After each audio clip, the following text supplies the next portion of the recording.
എല്ലാവർക്കും നമസ്കാരം. നമ്മൾ ഏറ്റവും പുതിയൊരു വീഡിയോയിലേക്ക് സ്വാഗതം. ഇപ്പം നമ്മളിന്ന് കൊണ്ടുവന്നിരിക്കുന്ന വണ്ടി എയറോക്സ് ആണ്. അപ്പം അധികം റോഡിലൊന്നും കാണാനില്ല ഇപ്പോൾ വണ്ടി. അപ്പോൾ ഇതിൻ്റെ ഒരു ഓണർ നമുക്ക് കിട്ടിയിട്ടുണ്ട്. അപ്പോൾ ഇതിൻ്റെ ഓണർഷിപ്പ് റിവ്യൂ ആണ് ചെയ്യുന്നത്. നമുക്ക് എന്തായാലും നേരെ വീഡിയോയിലേക്ക് പോകാം. അപ്പോൾ ഇതാണ് നമ്മുടെ വണ്ടിയുടെ ഓണർ. അപ്പോൾ പുള്ളി എത്ര കാലമായിട്ട് വണ്ടി ഉപയോഗിക്കുന്നുണ്ട്? ഇപ്പോൾ ഒരു 2 കൊല്ലമായല്ലേ? അപ്പോൾ എത്ര കിലോമീറ്റർ കവർ ചെയ്തു വണ്ടി? കുറച്ച് ഒരു 13,000 ഓടിയിട്ടുണ്ടല്ലേ? അപ്പം ഈ വണ്ടിക്ക് ആ സമയത്ത് എത്ര മൈലേജ് കിട്ടുന്നുണ്ട്? മൈലേജ് എന്ന് പറയാൻ സിറ്റിക്കകത്താണെങ്കിൽ ഒരു 40 മീറ്റർ കാണിക്കുന്നുണ്ട്. പിന്നെ അങ്ങനെ നോക്കാറില്ല, നമ്മൾ പെട്രോൾ വരുമ്പോൾ അടിക്കും, അത്രേ ഉള്ളൂ. അത്യാവശ്യം നല്ല മൈലേജ് കിട്ടും. അപ്പോൾ നമുക്ക് ഒരു ഇനിഷ്യൽ പവർ കിട്ടുന്നുണ്ട് വണ്ടി. അതായത് നമുക്ക് ആക്റ്റീവൊക്കെ ഓടിക്കുന്ന ഒരു ഫീൽ ആണോ? ആദ്യം നമ്മൾ എടുക്കുമ്പോൾ സാധാ ഒരു സ്കൂട്ടർ ഓടിക്കുന്ന പോലെ ഉള്ളൂ. ഒരു കുറച്ചൊരു 50 കിലോമീറ്റർ അല്ലെങ്കിൽ 60 കിലോമീറ്റർ സ്പീഡിൽ എത്തുമ്പോഴത്തേക്ക് നമ്മുടെ വേരിയബിൾ വാൽവ് ആക്ച്വേഷൻ ഓൺ ആവും. പിന്നെ വണ്ടിയുടെ സൗണ്ട് ഉൾപ്പെടെ മാറും. നല്ല ഒരു 80-90 ചുമ്മാ കയറും. നല്ല ഓടിക്കാൻ നല്ല. വേറെ ഏതെങ്കിലും സ്കൂട്ടർ ഉപയോഗിക്കുന്നുണ്ടോ? ഞാൻ എൻഡോർക്ക് ഉപയോഗിച്ചു കുറേ നാൾ. പിന്നെ അതിന് മുമ്പ് ഏവിയേറ്റർ ഒക്കെ ഉണ്ടായിരുന്നു. അപ്പോൾ അതിലും ഇതും തമ്മിലുള്ള ഒരു ഡിഫറൻസ് മെയിനായിട്ട് പവർ ആണോ? പവർ എൻഡോർക്ക് ആദ്യം എടുത്തത് തന്നെ പവർ നോക്കിയിട്ടാണ് എടുത്തത്. 10 bhp ഉണ്ട്, ഏറ്റവും ഫാസ്റ്റസ്റ്റ് സ്കൂട്ടർ എന്നൊക്കെ പറഞ്ഞാണ് എടുത്തത്.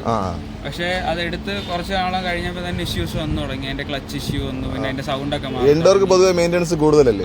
കറക്റ്റ് ഒരു ദിവസം പോലും സർവീസ് മാറിപ്പോയപ്പോഴത്തേക്ക് പണി കിട്ടി. പിന്നെ ജസ്റ്റ് ഒരു നല്ലൊരു കുഴി വീണപ്പോൾ തന്നെ അതിന്റെ ഫ്രണ്ട് ബെൻഡ് ആവുകയൊക്കെ ചെയ്തു. അപ്പം അങ്ങനെ എന്തെങ്കിലും ഇഷ്യൂ ഈ എയറോക്സിൽ ഫേസ് ചെയ്തിട്ടുണ്ടോ? എയറോക്സിന്റെ എഞ്ചിൻ ബേസ് ഒന്നും ഒരു ഇഷ്യൂ ഇല്ല. ഇതിന്റെ മെയിൻ ഇഷ്യൂ 2 എണ്ണമാണ്. ഒന്ന് ബ്രേക്ക്. ഈ പവറിനൊത്ത ബ്രേക്ക് ഈ വണ്ടിക്കില്ല. ഇല്ല. ഇതിന്റെ ബ്രേക്കിംഗ് കുറച്ച് കുറവാണ്. കുറച്ചല്ല, അത്യാവശ്യം നല്ല കുറവാണ്. നമ്മൾ നല്ല സ്പീഡിൽ പോവാണെങ്കിൽ കുറെ ബ്രേക്ക് ഡിസ്റ്റൻസ് എടുക്കും. അതിന് എന്തെങ്കിലും പരിഹാരം ചെയ്തിട്ടുണ്ടോ വണ്ടിയിൽ? ഇപ്പം പരിഹാരമായിട്ട് ഇപ്പൊ ഒന്നും ചെയ്തിട്ടില്ല. ചെയ്യാൻ പറ്റും. അതിന്റെ കാലിപ്പറും ഇതും ഡിസ്കും വലുതാക്കി ചെയ്യാൻ പറ്റും. പിന്നെ സെക്കൻഡ് ആയിട്ടുള്ള മെയിൻ ഇഷ്യൂ എന്ന് വെച്ചാൽ ബ്രേക്കിനെക്കാട്ടി ഇഷ്യൂ വരുന്നത് സസ്പെൻഷനാണ്. റിയർ ആണോ ഫ്രണ്ട് ആണോ ഏതാണ്? രണ്ടും മോശം. സസ്പെൻഷൻ ചെറിയൊരു കുഴി വീണാൽ തന്നെ ബോട്ടം ഔട്ട് ചെയ്യും, നല്ലൊരു അടി കിട്ടും. ബാക്ക് പിന്നെ നമ്മൾ ചെറിയ ഒരു കല്ലിന്റെ മുകളിൽ കൂടെ പോയാലും നല്ല അടി നമ്മുടെ നടുവിന് കിട്ടും. അതും ബാക്ക് ഇപ്പൊ അവർ സസ്പെൻഷൻ മാറ്റിയെന്ന് തോന്നുന്നു. ഈ വേരിയന്റിന്റെ സസ്പെൻഷൻ ഭയങ്കര മോശമാണ്. നമ്മുടെ എൻഡോർക്കിന്റെ ഒക്കെ നമ്മുടെ ബെൽറ്റ് പൊട്ട് അങ്ങനെയുള്ള കംപ്ലൈന്റ് ഒക്കെ സ്ഥിരം വരാറുണ്ട്. അതുപോലത്തെ എന്തെങ്കിലും കംപ്ലൈന്റ് ഒന്നും ഇല്ല? കംപ്ലൈന്റ് ആയിട്ടൊന്നും ഇടയ്ക്ക് ഒരു സ്റ്റാൻഡിന്റെ ഇഷ്യൂ മാത്രമേ ഉള്ളൂ. സ്റ്റാൻഡ് കംഫർട്ട് കുറവുണ്ടല്ലോ വണ്ടിക്ക്. ഇതിനാണ് അൾട്ടിമേറ്റ് കംഫർട്ട്. സസ്പെൻഷന്റെ കംഫർട്ട് കുറവുണ്ട്. പക്ഷെ സീറ്റിംഗ് കംഫർട്ട് ഒക്കെ ഭയങ്കര വലിയ സീറ്റാണ്. നമുക്കൊരു ബാക്ക് സപ്പോർട്ടായിട്ടൊരു ഹംപ് ഉണ്ട്. അതുകൊണ്ട് ഇരിക്കാനൊക്കെ നല്ല സുഖമാണ്. പക്ഷെ സസ്പെൻഷൻ കംഫർട്ട് ഭയങ്കര കുറവാണ്. സസ്പെൻഷന്റെ ആ അടി സ്ട്രെയിറ്റ് ഹൈവേസ് ഒക്കെ ആണെങ്കിൽ സൂപ്പറായിട്ട് ഓടിക്കാം. ചെറിയ കുഴി, നമ്മൾ ഇട റോഡിലൊക്കെ പോകുമ്പോൾ കുഴിയുള്ള റോഡ് ഹമ്പിലൊക്കെ കയറി ചാടുമ്പോഴാണ് അതിൻ്റെ സസ്പെൻഷൻ ഇഷ്യൂ വരുന്നത്. ആ ഡിസ്കംഫേർട്ട് വരുന്നത്. കോർണറിംഗ് ഒക്കെ എങ്ങനെയാണ് വണ്ടി? സൂപ്പറാണ്. ഈ ടയറും നല്ലതാണ്, കോർണർ ചെയ്യാനും അത്യാവശ്യം നല്ലതാണ്. ഈ ബ്രേക്ക് പാഡ്സ് ഒക്കെ എത്ര കിലോമീറ്റർ കിട്ടുന്നുണ്ട്? കമ്പനി പാഡ് എത്ര കിട്ടി? കമ്പനി പാഡ് ഇതുവരെ മാറ്റിയിട്ടില്ല. സ്റ്റോക്ക് പാഡ്സ് ആണ്. ഓക്കെ, കുഴപ്പമില്ല. റിയർ ഡിസ്ക് ആണോ വരുന്നത്? ഡിസ്ക് അല്ല, ഡ്രമ്മാണ്. അതിനും വേറെ കുഴപ്പമൊന്നുമില്ല. ഞാൻ പറഞ്ഞില്ല, ബ്രേക്കിംഗ് മോശമാണ്. അത്യാവശ്യം മോശമാണെങ്കിലും സാധനം ലൈഫ് കിട്ടുന്നുണ്ടല്ലേ? ഓക്കെ, കറക്റ്റ് സർവീസ് ആണല്ലോ വണ്ടി. ആ പറഞ്ഞ ദിവസം തന്നെ ആള് വന്ന് പിക്ക് ചെയ്ത് കൊണ്ടുവന്ന് സർവീസ് തിരിച്ചു കൊണ്ടുവന്നു. സർവീസിനെ പറ്റി വേറെ അഭിപ്രായം നമ്മൾ പറയുന്ന അതുപോലെ ചെയ്യുന്നുണ്ട്. ഭയങ്കര കോപ്പറേറ്റീവ് ആണ്. ഒരു കുഴപ്പമില്ല സർവീസിന്. നമ്മളിപ്പോൾ എന്തെങ്കിലും ഇഷ്യൂ ആണ്, ഇപ്പോൾ സ്റ്റാൻഡിന്റെ ഇഷ്യൂ വന്നപ്പോൾ വണ്ടി വാറണ്ടി എത്രയാണ് പറയുന്നത് കമ്പനി?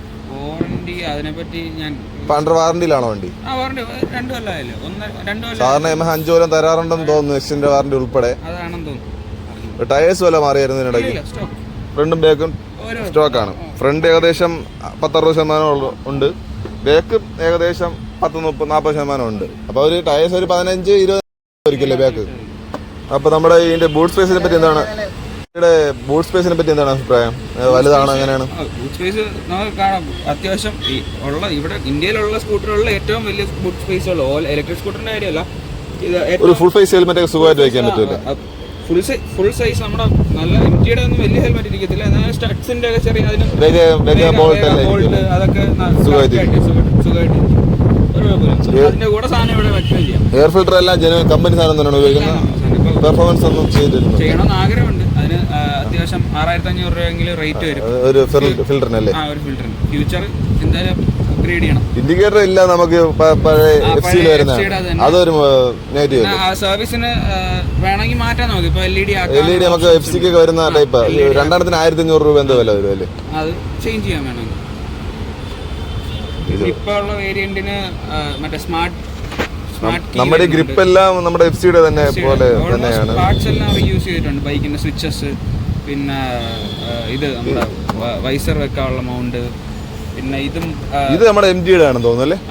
ഈ ഒരു പീസ് MG-യുടെ മൗണ്ട് നമുക്ക് വൈസർ ഇതിനകത്ത് നമുക്ക് യൂസ് ചെയ്യാൻ വേണം. ഇത് വായിക്കുമ്പോൾ ഉള്ളതാണോ അഡീഷണൽ ആഡ് ചെയ്താണോ? 250 രൂപ കൊടുത്ത് എക്സ്ട്രാ ചെയ്തതാണ് അല്ലേ? ഇതിന് പിന്നെ ഇപ്പൊ സ്കൂട്ടർ റേ അതുപോലുള്ള വണ്ടികൾക്കെല്ലാം ഇത് ഫിക്സ് ചെയ്യാനുള്ള ഓപ്ഷൻ ഉണ്ടല്ലേ? ഈ മിറർ FC-യിലൊക്കെ വരുന്ന ടൈപ്പ് ആണ്. ഈ ഡിസ്പ്ലേ എന്തെങ്കിലും ഫംഗ്ഷൻ വരുന്നുണ്ടോ? അങ്ങനെയൊന്നും ഇല്ല. ഇല്ല, യൂസ് ഉണ്ട്. 2 ടാക്കോമീറ്റർ ഒക്കെ ഉണ്ട്. 2 ടാക്കോമീറ്റർ ഉണ്ടല്ലേ? ടൈം അറിയാൻ പറ്റും. നമുക്ക് ഈ വെൽക്കം നോട്ട് എന്തെങ്കിലും വരുമോ നമ്മളെ V3-ലൊക്കെ ഉള്ള പോലെ? ഇല്ല, വെൽക്കം നോട്ടായിട്ടൊന്നും വരുന്നില്ല. പക്ഷേ ജസ്റ്റ് ഇങ്ങനെ ഒരു ഗ്രാഫിക്സ് വരുന്നുണ്ട്. സ്റ്റോപ്പ് സ്റ്റാർട്ട് ഉണ്ടല്ലേ? മറ്റേ ആക്സിലേറ്റർ കൊടുക്കുമ്പോൾ സ്റ്റാർട്ട് ആവും. ഇപ്പൊ സിഗ്നലിലൊക്കെ ആണെങ്കിൽ നമുക്ക് മൈലേജ്. ഇപ്പൊ വണ്ടിയിൽ ABS ഉണ്ട്, ഡുവൽ ചാനലാണോ? അതെ, അതിനെപ്പറ്റി എനിക്കറിയാം. ABS ബേസ് ചെയ്ത് എന്തെങ്കിലും ബ്രേക്കിംഗ് ABS അത്ര വർക്കിംഗ് അല്ലേ? ABS വർക്കിംഗ് ഭയങ്കര യൂസ്ഫുൾ ആണ്. കാരണം നമ്മൾ ഇപ്പൊ മണ്ണുള്ള ഇപ്പൊ പണി നടക്കില്ല, അതിനകത്തൂടെ ഇടയ്ക്കിടയ്ക്ക് പോകുമ്പോൾ കൺട്രോൾഡ് ആണ്. ഇത്രയൊക്കെ തന്നെയാണ് നമ്മുടെ ഇന്നത്തെ വീഡിയോ എന്ന് പറയുന്നത്. ഇപ്പോൾ പുള്ളിയുടെ അഭിപ്രായമൊക്കെ നിങ്ങൾ കേട്ടല്ലോ. അപ്പോൾ ഇപ്പോഴും വണ്ടി ഇപ്പം അവൈലബിൾ ആണ്. ഇപ്പം നിങ്ങൾക്ക് വേണമെങ്കിൽ എടുക്കാം. ഇതെല്ലാം കേട്ടിട്ട് നിങ്ങൾക്ക് എടുക്കാതിരിക്കാം, അതൊക്കെ നിങ്ങളുടെ അഭിപ്രായമാണ്. ഇപ്പം വീഡിയോ ഇഷ്ടപ്പെട്ടാൽ നമ്മുടെ ചാനൽ ഒന്ന് ലൈക്ക് ചെയ്യുക, സബ്സ്ക്രൈബ് ചെയ്യുക, ഷെയർ ചെയ്യുക. Okay, by.